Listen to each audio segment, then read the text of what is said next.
Is a DJI Ronin M really worth it? Is it? You want to find out? Watch this video. Cracka Lack on the track.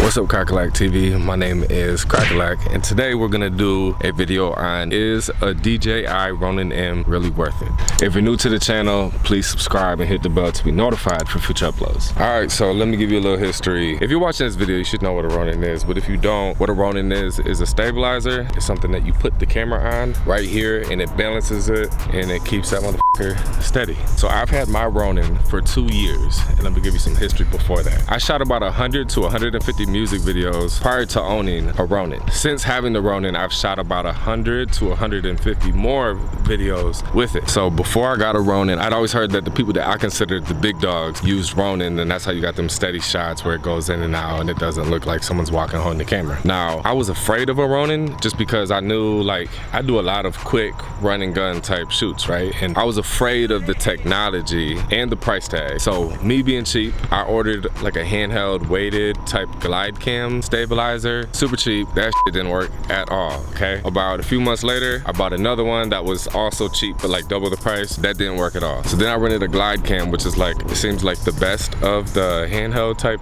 weighted stabilizers. The one I got was like broke. We couldn't figure out how to balance it or anything, and so at this point I decided, you know what, F it, I'm gonna get a Ronin. I see a lot of people use a Ronin. So what I did before I bought it, you know, like you can try before you buy, I found this website. I'm gonna look up the website. I'm gonna put the link in the description. I had a whole bunch of video shoots down in Florida. It was like 4 or 5 video shoots in one weekend, and I rented a Ronin. I figured the best time to use it would be to have a lot of video shoots, right? Down there, I used it for my first time. I'm gonna put the footage in here. I have a vlog from down in Florida when I shot using the Ronin, and in it was called like my first time using a Ronin. I said something stupid to the camera, like it was pretty good, but I couldn't tell that big of a difference. First ever time using a Ronin M, honest opinion. I think having built-in image stabilization, having it built in with the camera is like a huge necessity. I'm used to that, so I'm used to like trying to walk as smooth as I can. And so on this screen right here, I don't know how good that screen is, it looked almost like what I'm used to, but I'm sure once I look at it on the actual computer and TV and like that, it's a lot smoother. So that couldn't be any farther from the truth. That's why I wanted to do this video, just to express it enough. It's like night and day difference. I feel once I got it, I felt like I was such an amateur before, knowing the things that I could do with it. All right, well, I'm sure that you guys all would want to see some footage. So I'm gonna do some side-by-side footage showing you guys without the Ronin, and then with the Ronin. I'll be using the same lens. I'll put all that shit on the screen too.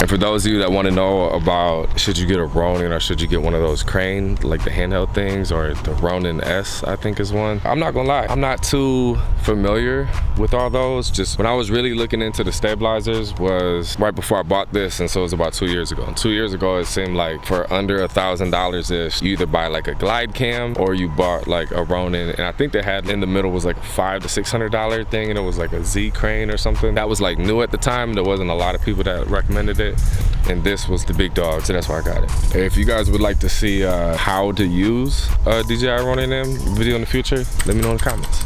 All right, so to answer you guys' question, is a DJI Ronin M worth it?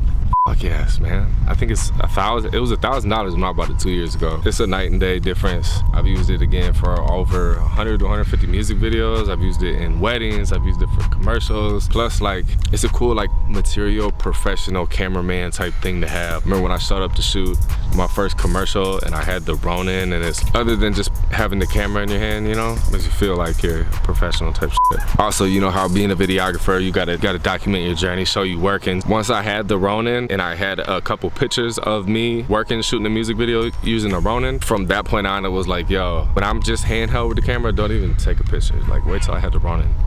It was cooler. Today, 2 years later, I don't feel that way. I'm all for it. I actually do. When I first got my Ronin, it was like I was using it any chance that I could. And then now, I like to switch it up, so I got away from that, and I still do. And I started doing a lot of handheld, and then today I mix it up. I would say every video, I usually use some Ronin, some handheld. Yeah, people, that's the end of the video. If you like this video, please give it a thumbs up. If you got a Ronin, or you've been thinking about getting a Ronin, leave a comment below. Share this video with a friend if you feel like it'll help them. Subscribe to the channel, and hit the bell to be notified for future uploads. Upload vlogs where it shows me doing what I do, shooting music videos, making beats in the studio. I post beat making videos, and then also tutorials such as like this that you're watching. Any artists looking for beats, check out cracklackbeats.com. Cracka Lack TV. We out.